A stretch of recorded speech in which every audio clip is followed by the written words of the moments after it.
1700 के दशक के अंत में सैमुअल हैनीमैन नाम के एक जर्मन डॉक्टर ने एक नए उपचार दृष्टिकोण के बारे में लेख प्रकाशित करना शुरू किया जिसे उन्होंने होम्योपैथी कहा। हैनीमैन के सिद्धांत की दो केंद्रीय परिकल्पनाएं हैं। सबसे पहले, किसी बीमारी का इलाज उस चीज की खुराक होना चाहिए जो उस बीमारी का कारण बन सकती है। और दूसरा, पतला औषधियां सांद्र औषधियों की तुलना में अधिक शक्तिशाली होती है। इसलिए अनिद्रा के लिए एक होम्योपैथिक उपचार में कैफीन का अत्यधिक पतला घोल शामिल हो सकता है। अगले 300 वर्षों में कई चिकित्सकों और रोगियों ने होम्योपैथी की ओर रुख किया और होम्योपैथिक उपचार पर ध्यान केंद्रित करने के लिए पूरे अस्पताल बनाए गए। लेकिन इन सबके बावजूद कई अध्ययनों से पता चला है कि होम्योपैथी का कोई चिकित्सीय प्रभाव नहीं है और होम्योपैथिक उपचार अक्सर प्लेसबो से बेहतर प्रदर्शन नहीं करते हैं। तो इतने सारे चिकित्सक और संस्थान अभी भी इस प्रथा का समर्थन क्यों करते हैं? इसका उत्तर यह है कि होम्योपैथी एक छद्म विज्ञान है, सिद्धांतों, विधियों और मान्यताओं का एक संग्रह है जो वैज्ञानिक प्रतीत होते हैं लेकिन है नहीं। सबसे बुरे मामलों में छद्म विज्ञान चिकित्सक लोगों का शोषण करने के लिए इस भ्रम को प्रोत्साहित करते हैं। लेकिन भले ही उनका इरादा नेक हो, छद्म विज्ञान अभी भी लोगों को वह सहायता प्राप्त करने से रोकता है जिसकी उन्हें जरूरत है। तो आप कैसे बता सकते हैं कि विज्ञान क्या है और छद्म विज्ञान क्या है? इस प्रश्न को सीमांकन समस्या के रूप में जाना जाता है और इसका कोई आसान उत्तर नहीं है। मुद्दे का एक हिस्सा यह है कि विज्ञान को परिभाषित करना आश्चर्यजनक रूप से मुश्किल है।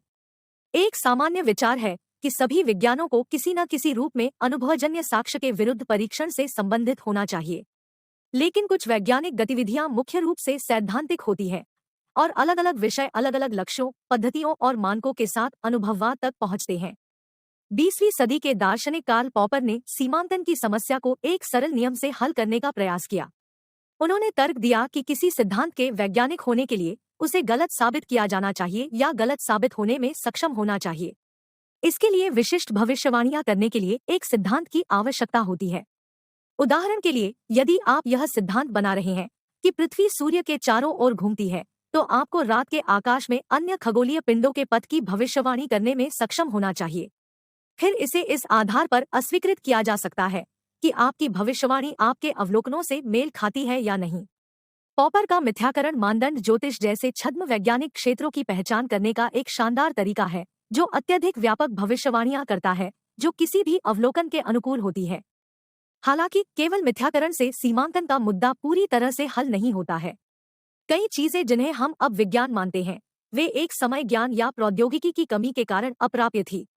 सौभाग्य से ऐसे अन्य कारक हैं जिनका उपयोग हम छद्म विज्ञान की पहचान करने के लिए कर सकते हैं, जिसमें यह भी शामिल है कि कोई क्षेत्र आलोचना पर कैसे प्रतिक्रिया करता है।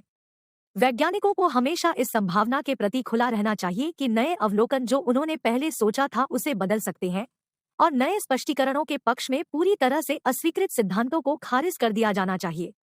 इसके विपरीत, किसी भी विरोधाभासी परिणाम को समझाने के लिए छद्म वैज्ञानिक सिद्धांतों को अक्सर लगातार संशोधित किया जाता है। यह व्यवहार उस प्रतिरोध को दर्शाता है जिसे दार्शनिक हेलेन लोंगिनो परिवर्तनकारी आलोचना कहते हैं।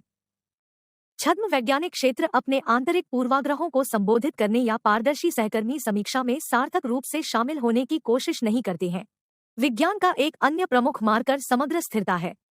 विज्ञान साझा जानकारी के एक नेटवर्क पर निर्भर करता है जो विभिन्न विषयों में चल रहे अनुसंधान को विकसित करता है। लेकिन छद्म विज्ञान अक्सर डेटा के इस साझा पूल को अनदेखा या अस्वीकार कर देता है। उदाहरण के लिए, सृजनवादियों का दावा है कि जानवर एक सामान्य पूर्वज से विकसित नहीं हुए हैं और पृथ्वी 20,000 वर्ष से कम पुरानी है। लेकिन ये दावे भूविज्ञान, जीवाश्म विज्ञान और जीव विज्ञान सहित कई वैज्ञानिक विषयों में भारी मात्रा में सबूतों का खंडन करते हैं। जबकि वैज्ञानिक पद्धति हमारे आसपास की दुनिया से अनुभवजन्य साक्ष्य का विश्लेषण करने के लिए हमारा सबसे विश्वसनीय उपकरण है, लेकिन यह निश्चित रूप से मानव स्थिति के बारे में सब कुछ प्रकट नहीं करती है। आस्था आधारित मान्यताएं हमारे जीवन और सांस्कृतिक परंपराओं में महत्वपूर्ण भूमिका निभा सकती हैं। लेकिन एक रेखा खींचना इतना महत्वपूर्ण होने का कारण यह है कि लोग अक्सर दूसरों को हेरफेर करने या वैध वैज्ञानिक खोजों को कमजोर करने के प्रयासों में विश्वास प्रणालियों को विज्ञान के रूप में प्रस्तुत करते हैं। और ऐसे मामलों में भी जहां यह हानिहित लग सकता है, छद्म विज्ञान को वैध बनाना वास्तविक वैज्ञानिक प्रगति को बाधित कर सकता है। ऐसी दुनिया में जहां कल्पना से तथ्य बताना कठिन होता जा रहा है, अपने आलोचनात्मक सोच कौशल को तेज रखना आवश्यक है।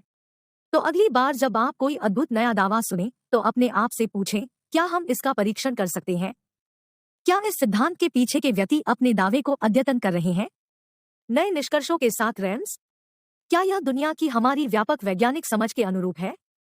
क्योंकि वैज्ञानिक दिखना और वास्तव में वैज्ञानिक होना दो बहुत अलग चीजें हैं।